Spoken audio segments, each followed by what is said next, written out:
welcome to another episode of No Such Thing as a Fish, a weekly podcast coming to you from the QI offices in Covent Garden. My name is Dan Schreiber. I am sitting here with Andrew Hunter-Murray, Anna Chazinski, and James Harkin. And once again, we have gathered around the microphones with our 4 favorite facts from the last 7 days.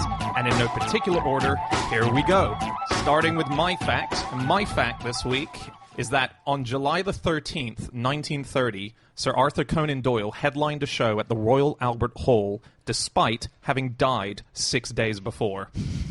Did he get booed? You couldn't be booed off stage, could you? 'Cause you were dead. You mean died in a physical sense, not died in had a really bad gig sense. Yeah, so basically what happened is that 6 days previous, Sir Arthur Conan Doyle had actually died. And his family were very spiritual, and they knew that they were going to be reunited with him in some way, and they thought, why don't we put on effectively a family reunion gig at the Royal Albert Hall? And they did it as a partial memorial as well, so it was billed as a memorial. However, the star bill at the top was that there was going to be a clairvoyant coming along. There was going to be an empty chair on the stage at the Royal Albert Hall, and his spirit would be summoned to give a message to say, it's all good, I'm on the other side. And it was, right? It came, it rocked up. It showed up, 6,000 people came to see it as well. Yeah. 6,000 people crowded the Albert Hall. Some numbers put it up at 10,000, but apparently it doesn't seat that many or stand that many. If you fit ghosts in, then presumably it's got a theoretically infinite capacity.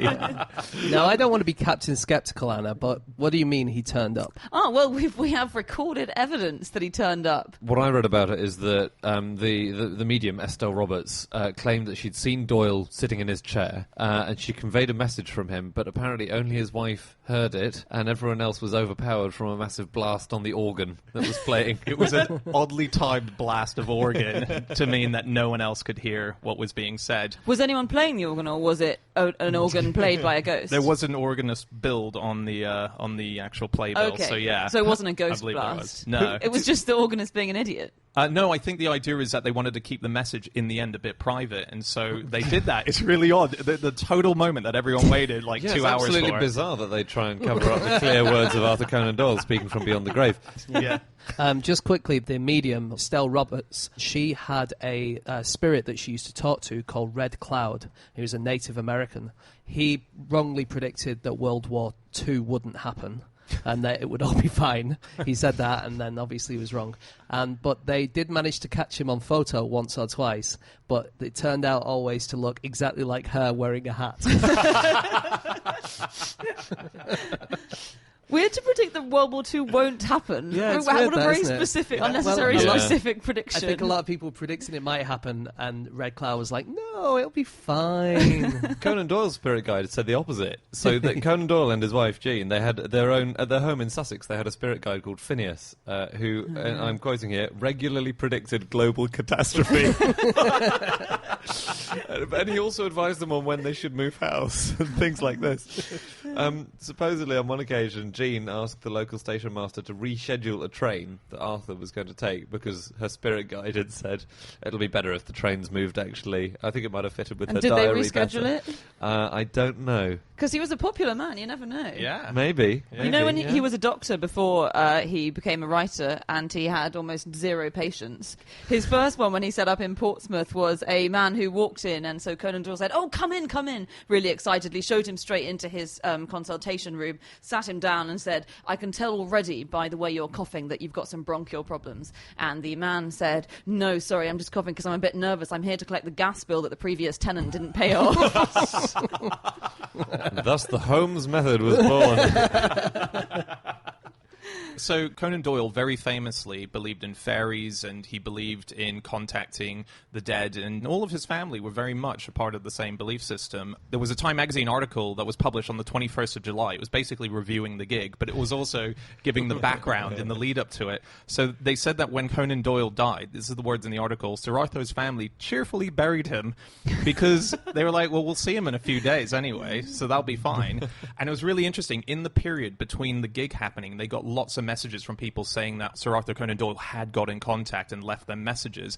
And the Sun said, we believe the people that they're not lying that spirits got in contact, but their spirits themselves are pranksters on the other side. And people are like, Classic. what do you mean? It's like, there are prankster spirits who are pretending to be Conan Doyle, and it's not our dad, it's just someone else. I think this is quite a pervasive thought for people who believe in seances and about spirits, that there are a lot of pranksters. There's a really excellent book by Hilary Mantel, one of her earlier books called Beyond Black, where the idea is that seances are all haunted by these bastard pranksters who are always just throwing shit at you and pretending to be your dead mum and then biting you in the face and stuff. But you would only really need one ghost to exist, and he could do the voices. If it was like a John Culshaw ghost or something, who could do the voices of all the dead people who were ever there, if there's just one prankster. Well, so the thing about the mediums getting it wrong, this was a huge part of the relationship between Doyle and Houdini, Harry Houdini, Yes. The escapologist. They were friends, and Doyle believed and Houdini didn't. And Houdini spent a lot of his time cheerfully unmasking fraudulent mediums.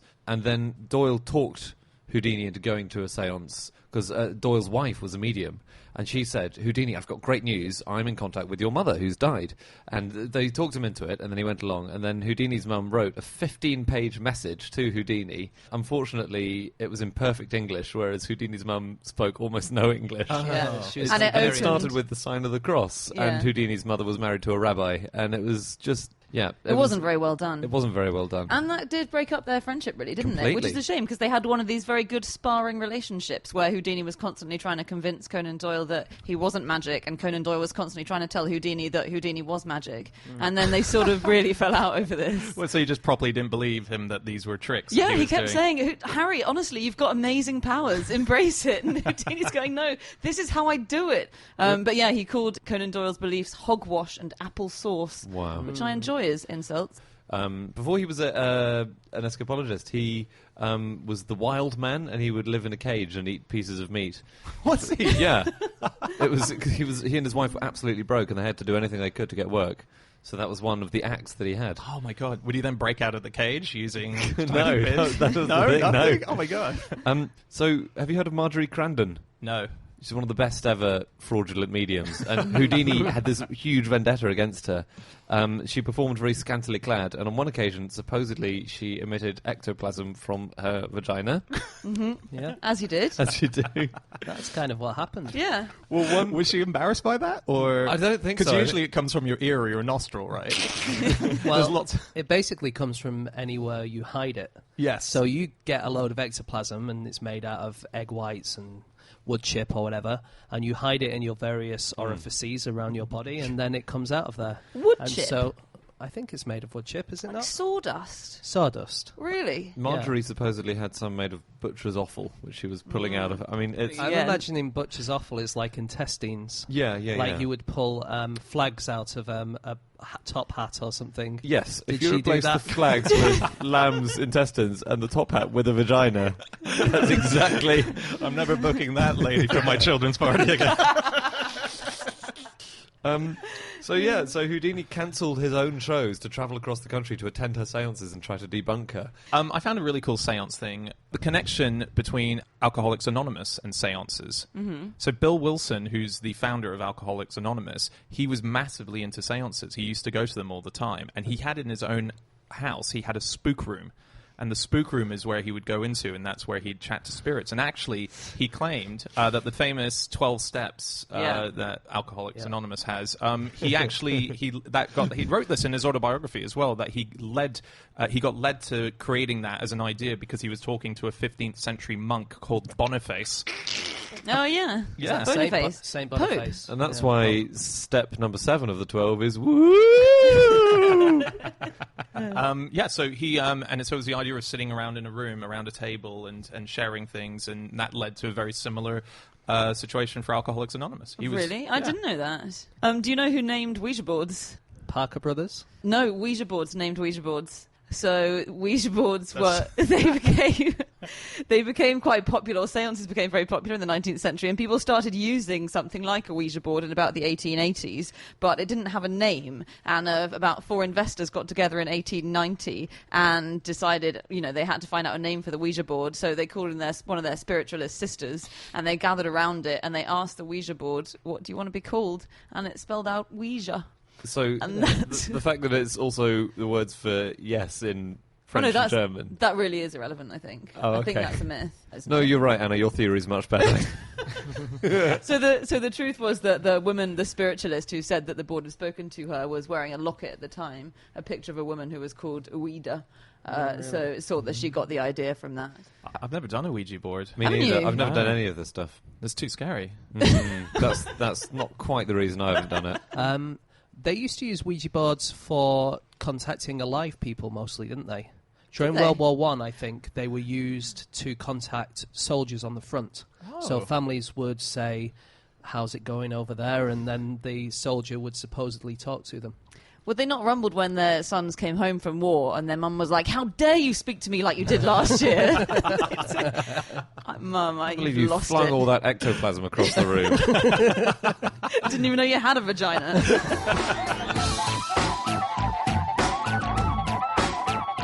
Okay, it is time for fact number 2, and that is Chazinski. My fact is that Dutch trains are fitted with lasers to fire at leaves on the line.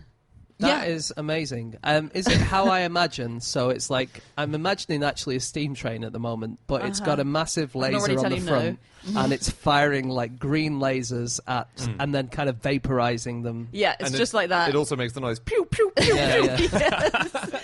It's that. It's got a giant pair of eyes shooting lasers 100 meters ahead. Wow. No, Great it fact. hasn't. Sorry, guys. They're a little bit smaller than that. It's definitely the same principle, but they're tiny little lasers that are attached to the wheels, and they just shoot and vaporize leaves on the track just in front of the wheels. So they're quite small, but this is still in trial stage, I think, and it started in 2014. And it's because leaves on the line is a massive problem, and it's just a more efficient way of cleaning them up. So other ways of getting leaves off the line, like jets of water or jets of sand, cause a bit of damage to the line. And because lasers have a really tiny wavelength, they get absorbed by the leaves, but the rails are completely unaffected by them. So you can fire a laser at a rail forever and ever, and nothing will happen. I think the first time they started investigating this method was in 1999. Yes. And the original laser burned at 5,000 degrees Celsius and fired 25,000 times a second. But the vibrations of the train meant that it wasn't accurate enough. So that was It one was of the problems just at killing first. random people. And after thousands of deaths, they decided to rethink. No leaves killed. Trees prospered as humanity perished. No, this is... So the guy who came up with this idea is a man called Malcolm Higgins, who was a Royal Navy lieutenant commander, and he had no experience in lasers and no experience in trains. No, because he was in the Navy. Don't use him that much on ships. And he was just listening to the radio one day, I think, and thought, leaves on the line, I bet I know what could fix that. A laser.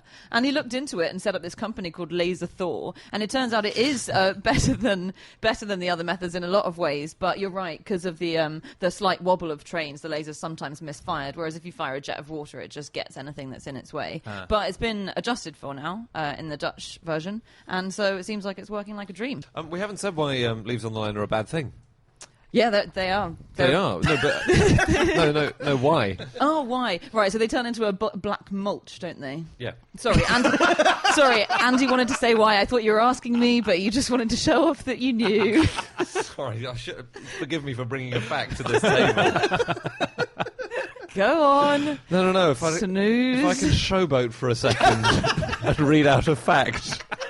Yep, no, take the stage. So what happens is when it's when you got a leaf on the line, it's the previous train goes over it and crushes it. The leaves release this thing called pectin, which is the stuff that the food industry uses as a gel to make jams and jellies.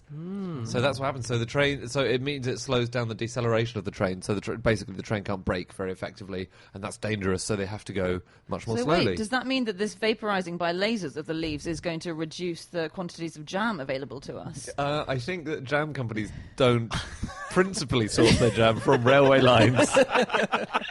The jam harvest every year is little children running along railway lines, scooping up the On the mulch. supermarket shelf, you've got strawberry, raspberry, train.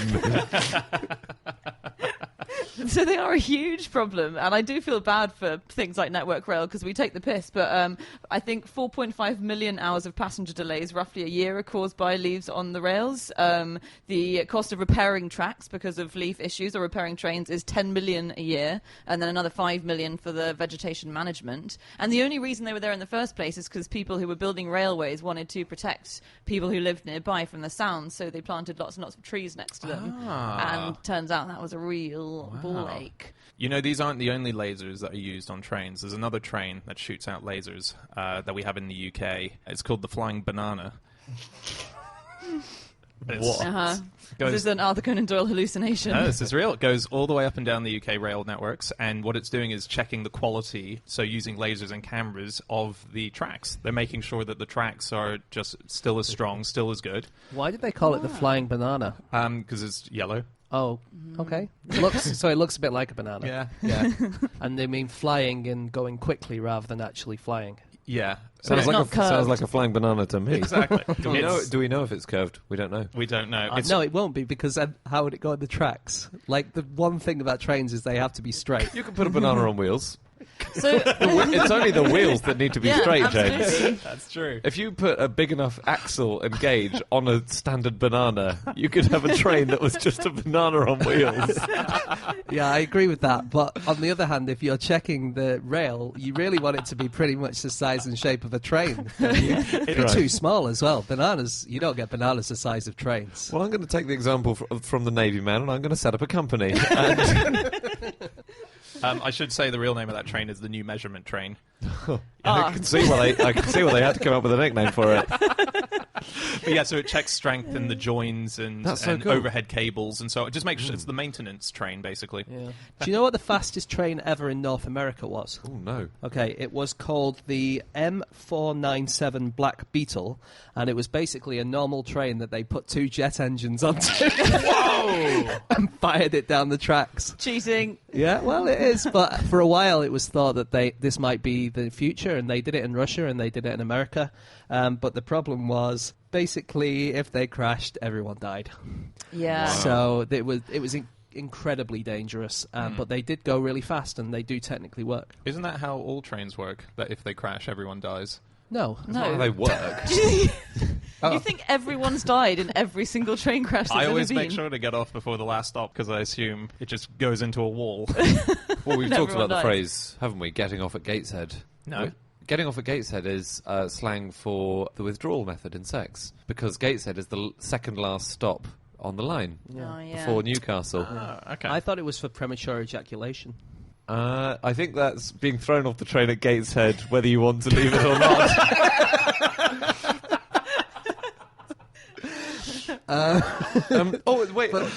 Sorry, go on. Oh, I should just finish off this Yes. thing. So, basically the reason is because you've got 2 massive engines on, and it's going so fast that it's used a lot of fuel, and any kind of accident is going to be pretty fatal. Fatal. Should we do some stuff quickly on lasers? Sure. Yeah. Yeah? Do you know what the world's largest laser is? No. Right. The world's biggest laser. It was made in Osaka University in Japan, and it has the power of 2,000 trillion watts. That's 2 petawatts. And it's a very short amount of time that it does it, and that's 1 billion times more powerful than floodlights in a football stadium. It's about the same as all the power that the sun gives to London every year. Whoa. And what they do with that is they fire it for a very small amount of time on some matter, and it turns it into plasma. And plasma is what we think, it's a state of matter, and it's what we think 99% of everything in the universe is made out of. But we can't really make it on Earth because it's quite hard to make unless you use this massive laser. What, so we're just trying to turn the remaining 1% into plasma as well? The poor, desperate 1% still clinging on. That's very cool. Can I tell you about my favourite laser out there? It doesn't exist yet. It's been proposed, but I would love it if this was made. So there's a lot of debate about the fact that we're transmitting stuff into space, and people like Stephen Hawking has said, let's stop trying to tell any potential life out there that we're here because they might use us as a resource. It's oddly, it appears in the news a lot. But you as have a- just been seeing Independence Day too. So. Well, it does make sense because of all the life forms in the universe, let's assume there are others, it's pretty unlikely we're going to be the smartest. And you know what happens when smarter so-called communities reach less smart communities? Yeah, the less smart ones get pushed around. Exactly. I personally experience it every week on this podcast. So, two astronomers at Columbia University have taken this seriously, and they've developed the idea of two lasers that we would put out into space. And what we would do is we would blast a continuous 30-megawatt laser for about 10 hours once a year. And what that would do is it would cloak us into invisibility from any outside planets that we're looking for light emitting and whatever it is that you look for. It's like an invisibility shield. And it wouldn't use that much energy. It would only use about 70 American homes worth of energy for that 1 10-hour blast per So year. just 70 families in America just have to do without television. And Yeah. no, surely that wouldn't work. What would these aliens think? They've managed to see all the way over to where we are. Yeah. But there doesn't seem to be a planet there, despite the fact that all the gravity of all the other planets seems to say that there is a planet Suddenly, there. their episode of Friends just cuts out. Suppose there's nobody there. Yeah. They must have cancelled it. I think if they're smart enough to get to kind of look over here, then they're smart enough to realise that that was a trick. That's true, unless they haven't spotted us yet. I thought you were going to say two big lasers, one saying piss and the other one saying off.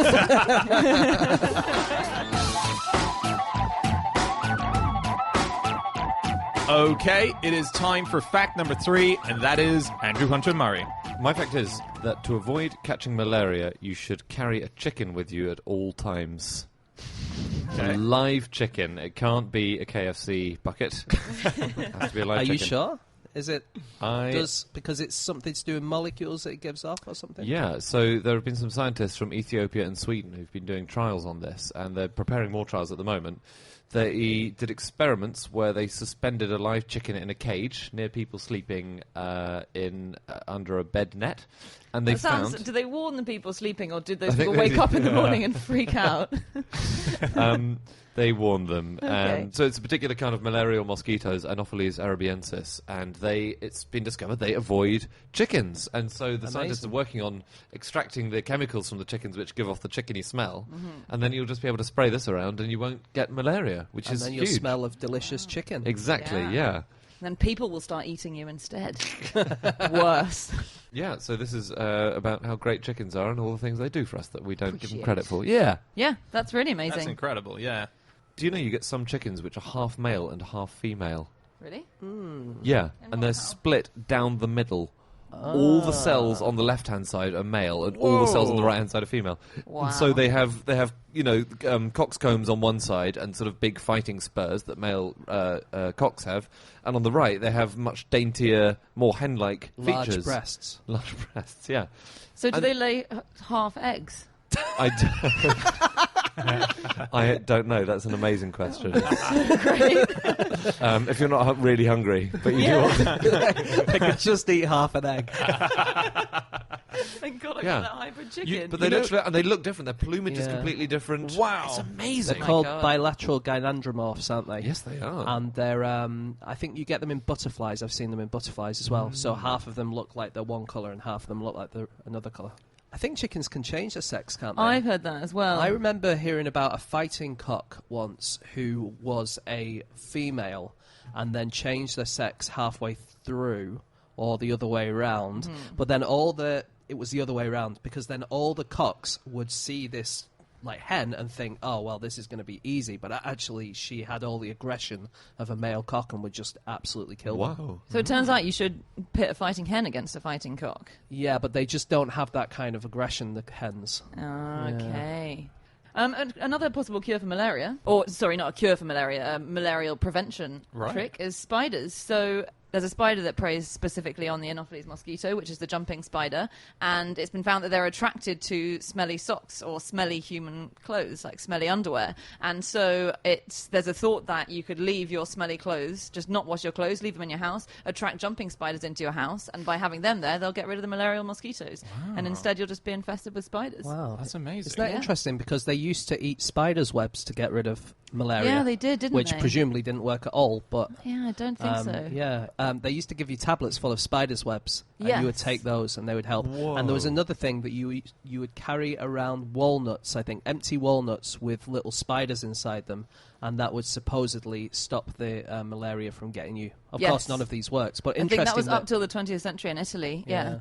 That they thought the thing would Until go for the the 20th century. Very early 20th century. They thought the the mosquito would bite the walnut or the spider inside it. And also, I read that around the same time in Italy, a doctor would sew a live millipede into the clothes of the sufferer without telling the sufferer, and that would also stop them from getting malaria somehow. Wow. So people walking around with live millipedes in their clothes, having this no day. idea. Yeah. Did you know that you can, and Japanese students have recently, fertilised a shop-bought chicken egg and grown it into a chick, which I thought wasn't possible. But What do you mean they? So they bought. So this was to see if they could grow embryo outside of its shell completely. Oh, wow. And these Japanese. There's video of this again online, and these Japanese students literally bought this egg, cracked it into a cup, fertilised it. So they bought the required sperm, I guess, male sex stuff to fertilise it, and then That's what we call it. And they fertilised it. They covered it with sort of cling film, and it grew into a chick. Isn't that weird? Wow. So Yes. you could watch it. You could watch all the vessels develop. If you look at the video, you can see this egg that you would fry in a pan turn into That a is chick. amazing. That's extraordinary. What? So do they do? No, they don't start as yolk in all cases, right? No, the yolk is The what yolk is feeds them. Food, Yeah. yeah. Okay, right. Yeah. Cool. It's interesting that we and chickens both eat chicken yolk. Yeah. Oh yes. Well, we and cows both drink milk. What? We and sharks both eat fish. Whoa. Mind blown, Andy. Yeah, if you look in an egg, there's like a little tiny bit attached to the yolk, and that's what would be the actual true egg. Yeah. And the rest of it is just for, well, Well, you sometimes get little Decoration. red bits, don't you, in the yolk? yeah. Speaking of male sex stuff, so female chickens, they have sperm storage tubules. These are called SSTs. They can keep male sperm alive inside them for up to 15 weeks. Whoa. That's cool. Yeah, it's way longer than mammalian sperm can survive. A lot of animals that do that, it's so that they have a choice whether to, what's the word? Whether Fertilise. to fertilise Yeah. it, yeah. Whether to fertilise or not. Is that true, chickens? It's true of hens, and they can eject inferior roosters' sperm after sex. Brilliant. They- I want to see that. They generally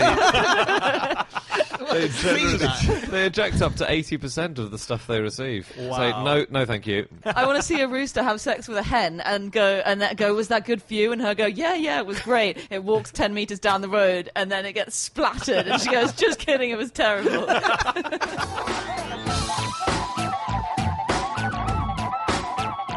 Okay, it is time for our final fact of the show, and that is James. Okay, my fact this week is that all of the sandals worn by the Pueblo people of New Mexico had enough space for 6 toes. Wow. Yeah. Did any of them have 6 toes or was it just a very bad shoemaker? It just couldn't count. Why? So 3% of them had 6 toes, which is a lot higher than normal. Yeah. Normally it would be probably less than 1%. And it was the fact that they thought that people with 6 toes were especially good, and they were revered, and they were thought to be great, and they were associated with important rituals and things like that. And so having 6 toes was good, and so researchers who have looked at the place where they live have found loads of sandals, loads of sandal-shaped stones, loads of pictures of sandals, and all of these have an extra toe. Wow. That's incredible. So that kind of implies that the other 97% were pretending they had 6 toes. Maybe if they were they all wearing did. 6-toed sandals. Yeah, maybe they had like little fake toes that they used to stick on. Yeah, a little bit of Play-Doh. Can I just ask, when were they around? Okay, so they're actually still around, the descendants of these people. They're Hopi Native Americans are supposed to be descended from them. But these particular times, they're looking at an area of a canyon in New Mexico, and they were living around 700 AD, 800 AD, so just over 1,000 years ago. Okay. And the other thing is that they found that it's about 3% of the population had 6 toes.